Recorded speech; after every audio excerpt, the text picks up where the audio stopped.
Olá, queridos alunos, tudo bem? Eu sou a professora Valquíria Paiva e você está aqui no meu canal Química na Cuca. Seja muito bem-vindo. Nós estamos falando sobre soluções e na aula de hoje eu te falarei sobre coeficiente de solubilidade e estudaremos também alguns gráficos de solubilidade. Vamos para a nossa aula?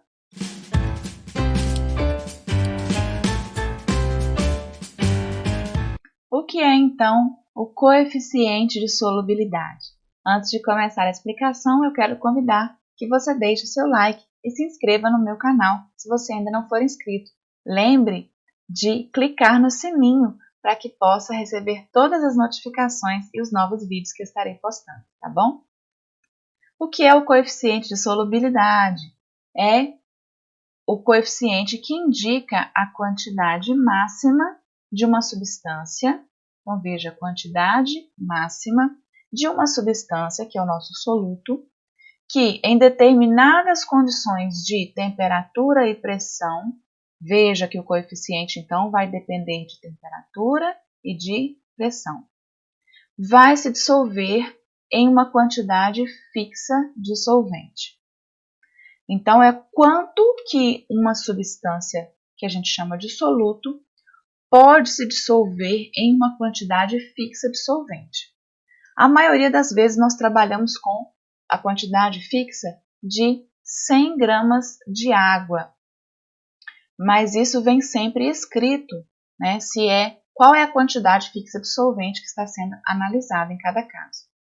A capacidade de uma substância de se dissolver em outra, nós chamamos de solubilidade. Como eu já disse, geralmente o solvente utilizado é a água e a quantidade fixa que se estabelece é 100 gramas de água. Por exemplo, então, como que eu sei qual dessas duas substâncias aqui será mais solúvel em água? Eu tenho que estabelecer o mesmo padrão, 100 gramas de água para todos, né? E aqui, veja que temos uma diferença de temperatura. Essa primeira coeficiente de solubilidade do sal nitrato de potássio foi medida a 0 graus, a segunda foi a 30 graus, a terceira foi a 100 graus. E olha o que acontece. Com 13,9 gramas do KNO3 dissolvendo-se em 100 gramas de água a 0 graus Celsius, com 45,8 gramas do sal KNO3 dissolvendo-se em 100 gramas de água a 30 graus Celsius, e com 245 gramas do KNO3 dissolvendo-se em 100 gramas de água a 100 graus Celsius. Veja que no exemplo desta substância, a solubilidade aumentou à medida que aumentou a temperatura. E no caso dessa substância aqui, hidróxido de cálcio, nós temos que a 0 graus, 185 vezes 10 a menos 3 gramas de CaOH2 se dissolvem em 100 gramas de água, e com 70 graus, 106 vezes 10 a menos 3 gramas do hidróxido de cálcio dissolvem-se em 100 gramas de água. Observe que nesse caso, à medida que aumentamos a temperatura, a solubilidade diminuiu, né? Aqui nós temos uma solubilidade maior do que no valor de baixo. Então, vamos analisar a solubilidade também através de gráficos. O gráfico de solubilidade mostra a variação do coeficiente de solubilidade, que nós chamamos de CS, de uma ou mais substâncias em função da temperatura. Vamos observar aqui o coeficiente de solubilidade em 100 gramas de água para o sal NH4Cl, cloreto de amônio. Observe que esse sal aumenta a sua solubilidade à medida que nós aumentamos a temperatura. Veja que a 20 graus ele tinha um coeficiente de solubilidade de 37,2 gramas em 100 gramas de água, e que a 80 graus já sobe esse coeficiente de solubilidade para 65,6 gramas por 100 gramas de água. E observe aqui no gráfico que a curva de solubilidade dele é uma curva ascendente, que é o que se verifica com a maioria das substâncias não voláteis.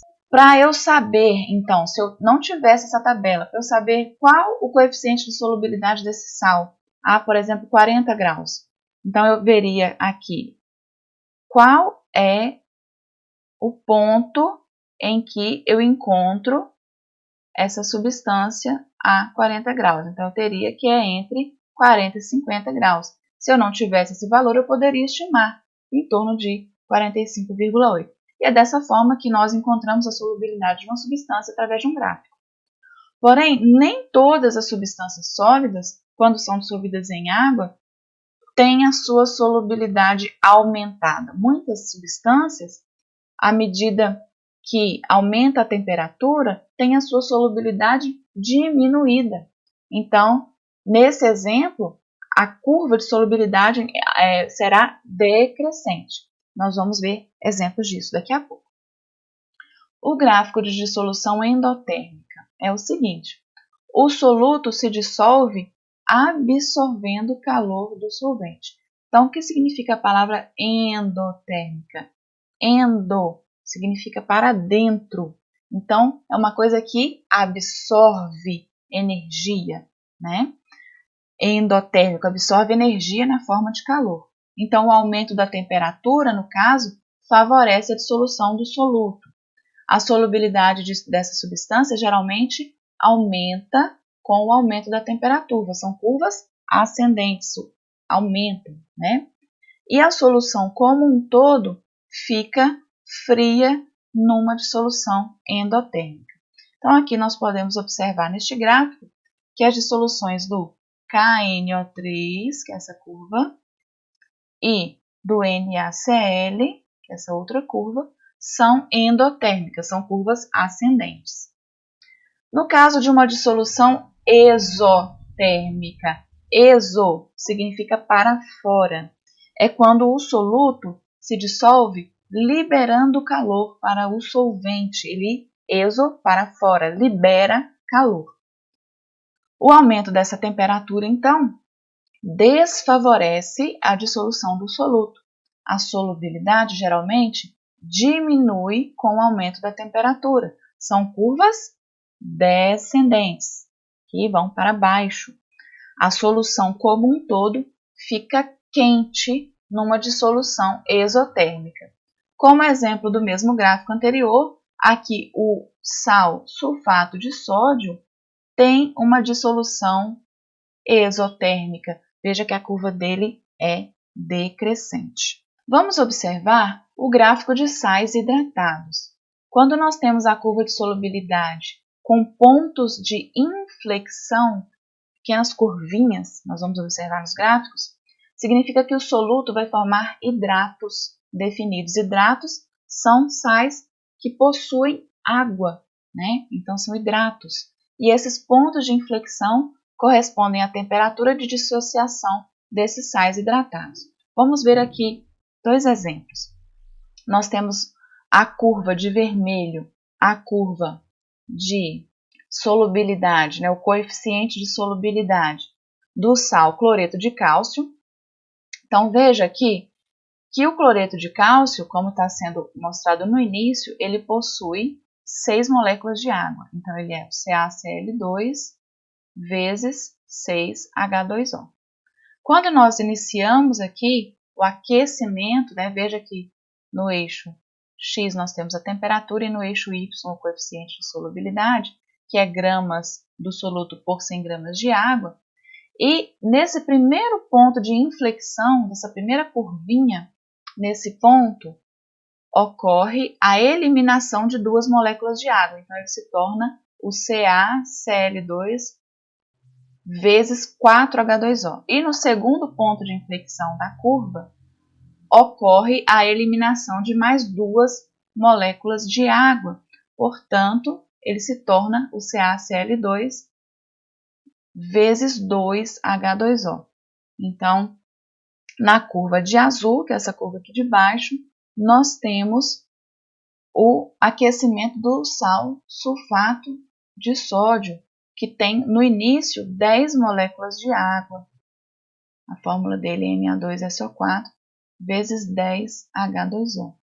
E nessa primeira inflexão, com o valor de 32 graus,4, ocorre a eliminação, então, das suas 10 moléculas de água. Ele se torna o sal Na2SO4, sem as moléculas de água nesse caso. Outra classificação que nós temos, além das soluções serem classificadas quanto à fase de agregação da solução, que nós já vimos no vídeo passado, quanto à fase de agregação do soluto e do solvente, quanto à natureza das partículas dispersas e quanto à proporção entre soluto e solvente, nós também podemos classificar as soluções quanto ao coeficiente de solubilidade. Então, em relação ao coeficiente de solubilidade, nós podemos classificar as soluções em saturada, insaturada e supersaturada. A primeira classificação que veremos são as soluções não saturadas, também chamadas de insaturadas. São aquelas onde a quantidade de soluto dissolvido, M1, lembra que eu falei que o índice 1 se refere geralmente ao soluto? Então, a massa do soluto, M1, não atinge o coeficiente de solubilidade. Então, a massa do soluto é menor do que o coeficiente de solubilidade. Por exemplo, o KNO3 que nós falamos na última aula. Sabemos que a solubilidade dele, o coeficiente de solubilidade dele, é 45,8 gramas de nitrato de potássio dissolvidos em 100 gramas de água a 30 graus. Importante notar que a solubilidade varia com a temperatura. Se nós dissolvermos 40 gramas do sal KNO3 em 100 gramas de água a 30 graus, veja que é um valor menor do que o coeficiente de solubilidade dele. Nós teremos, então, após a agitação, uma solução não saturada ou insaturada. 40 gramas de KNO3 dissolvido em 100 gramas de água a 30 graus. Por que é insaturada? Porque caberia, de certa forma, mais 5,8 gramas ali dentro da solução. Porém, não foi usado isso, né? Colocou-se menos soluto do que caberia naquela quantidade de solvente. A solução saturada são aquelas onde a quantidade de soluto dissolvida, que é o M1, é igual ao coeficiente de solubilidade, que é o CS. Então, por exemplo, no caso do KNO3, já que a coeficiente de solubilidade dele é 45,8 gramas de KNO3 em 100 gramas de água a 30 graus, é pegar esses 45,8 gramas de KNO3 e colocar em 100 gramas de água. Então, após a agitação, nós teremos uma solução saturada. Colocar exatamente a quantidade de coeficiente de solubilidade dele na quantidade de soluto.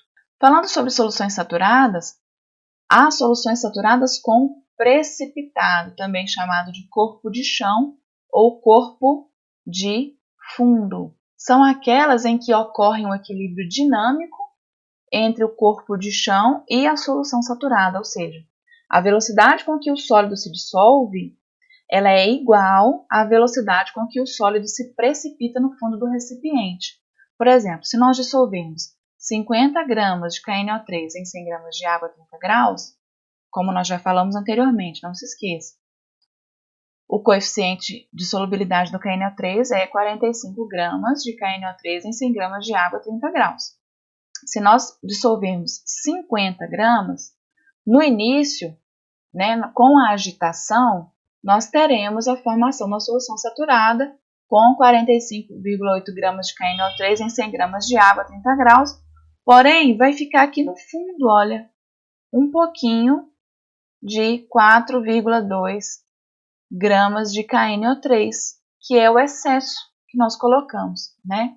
Então vai acontecer aqui um equilíbrio dinâmico entre esse corpo de chão e a massa dissolvida na substância. Então o solvente e o soluto, que é o corpo de chão, vão ficar nesse equilíbrio dinâmico. Há também soluções supersaturadas, que são aquelas em que a quantidade de soluto dissolvida é superior ao coeficiente de solubilidade. Então, a quantidade de soluto é maior que o coeficiente de solubilidade. mas é uma solução muito instável, podendo, por exemplo, por qualquer perturbação externa do sistema, se transformar numa solução saturada com precipitado. Então, como que a gente prepara uma solução supersaturada? Nós podemos, por exemplo, pegar uma solução saturada de KNO3 a 30 graus, resfriá-la sob condições muito especiais a 20 graus e obteremos uma solução supersaturada de KNO3. Vamos lá, repetindo mais uma vez. O coeficiente de solubilidade do KNO3 é 45,8 gramas de KNO3 em 100 gramas de água a 30 graus. Se nós compararmos com o coeficiente de solubilidade do KNO3 a 20 graus, é 31,6 gramas de KNO3 a 100 gramas de água. Muito bem, então, preparando essa solução. Lá com 30 graus, nós colocamos 45,8 gramas de KNO3 dissolvido em 100 gramas de água. Aí nós fizemos um resfriamento em condições especiais, ou seja, a substância ficou ali bem quietinha, bem paradinha e foi resfriada. E aí nós conseguiremos uma solução supersaturada.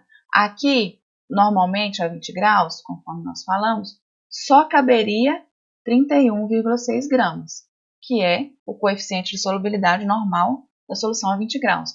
Mas por causa dessas condições especiais, desse resfriamento cuidadoso, nós conseguimos colocar, fizemos caber, 45,8 gramas desse soluto nesse solvente.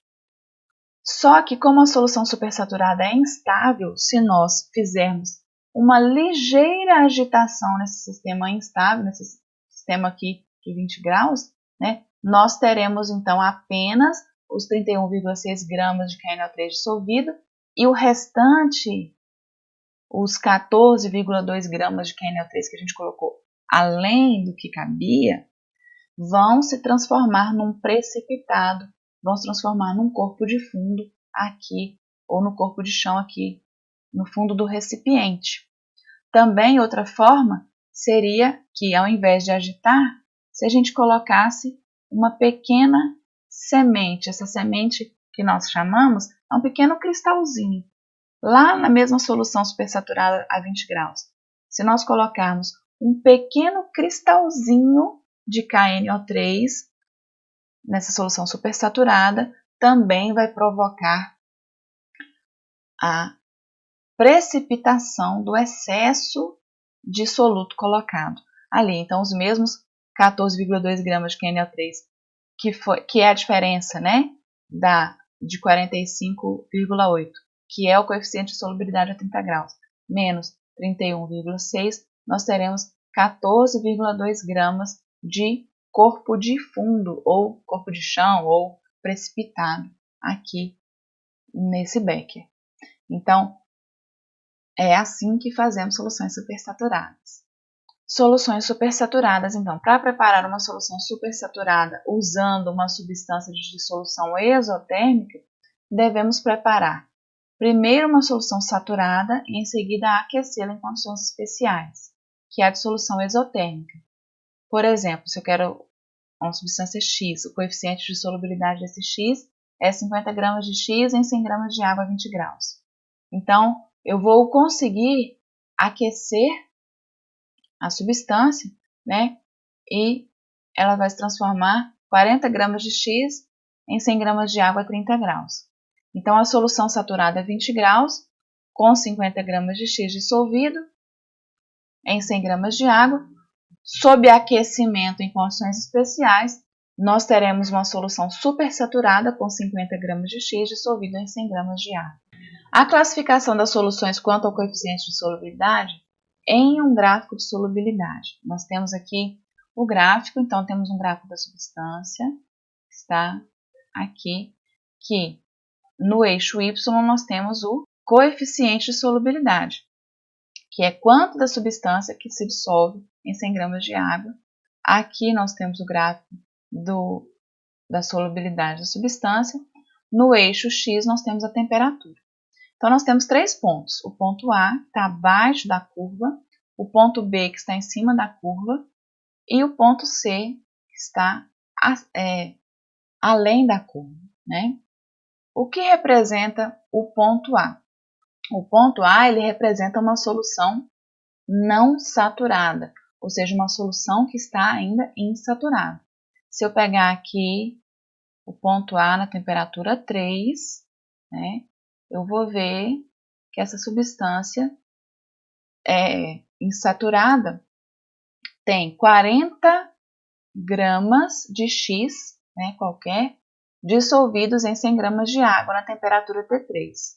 Nessa temperatura, seria o coeficiente de solubilidade na temperatura 3 para essa substância, seria o que está aqui em cima do gráfico, no ponto. Está bem tortinha a minha reta aqui, mas seria aqui 100, por exemplo, 100 gramas do X em 100 gramas de água. Então, aqui estaria o coeficiente de solubilidade dessa substância para essa temperatura T3. E o ponto A está bem abaixo desta curva, né? O que é o ponto B? O ponto B representa uma solução saturada, porque nesse ponto, veja que o B está bem em cima da curva de solubilidade, né? Nesse ponto existem 60 gramas da substância X dissolvidos em 100 gramas de água na temperatura 2.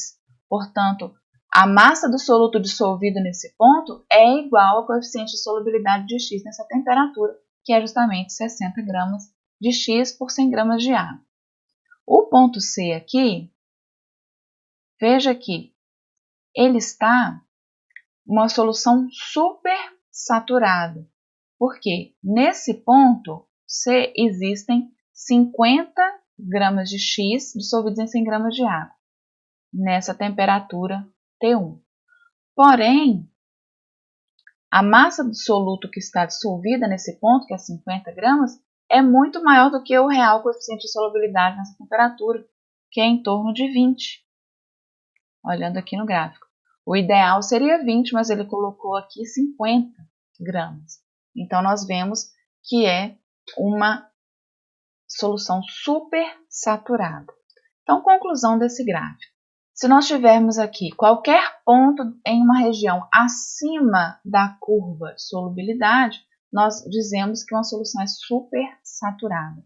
Qualquer ponto coincidente com a curva de solubilidade indica que a solução é saturada. Então, como exemplo aqui, o Z representa uma supersaturada, o Y representa uma solução saturada. E qualquer ponto abaixo da curva de solubilidade, que essa região está toda pintada de cor de rosa, representado pelo ponto X, indica que a solução é insaturada. Região das soluções não saturadas, que são estáveis, e acima da curva, região das soluções supersaturadas, que são instáveis. Observações. Um solvente pode estar saturado de um soluto e ainda conseguir dissolver outro soluto. Por exemplo, quando nós colocamos uma água saturada de cloreto de sódio, sal de cozinha, essa mesma água ainda é capaz de dissolver uma certa quantidade de açúcar. Nem sempre se observa a correspondência entre solução diluída e solução insaturada. Por exemplo, uma solução com 2 gramas de sulfato de cálcio em 1 litro de água é considerada diluída, mas já está saturada, porque o coeficiente de solubilidade do sulfato de cálcio é muito baixo.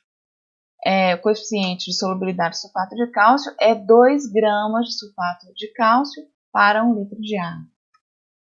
Nem sempre se observa a correspondência entre solução concentrada e solução saturada, porque uma solução de nitrato de prata, por exemplo, com 1.200 gramas de nitrato de prata em 1 litro de água, é considerada muito concentrada, mas ainda é uma solução insaturada, porque o coeficiente de solubilidade do nitrato de prata é muito alto. Ele tem o valor de 1.220 gramas de nitrato de prata para 1 litro de água. Essa foi a nossa aula de hoje sobre coeficiente de solubilidade e gráficos de solubilidade. Espero que você tenha gostado. Se você gostou, deixe seu like, inscreva-se no canal e ative as notificações para receber mais vídeos. Deixe seu comentário. Um abraço. Tchau.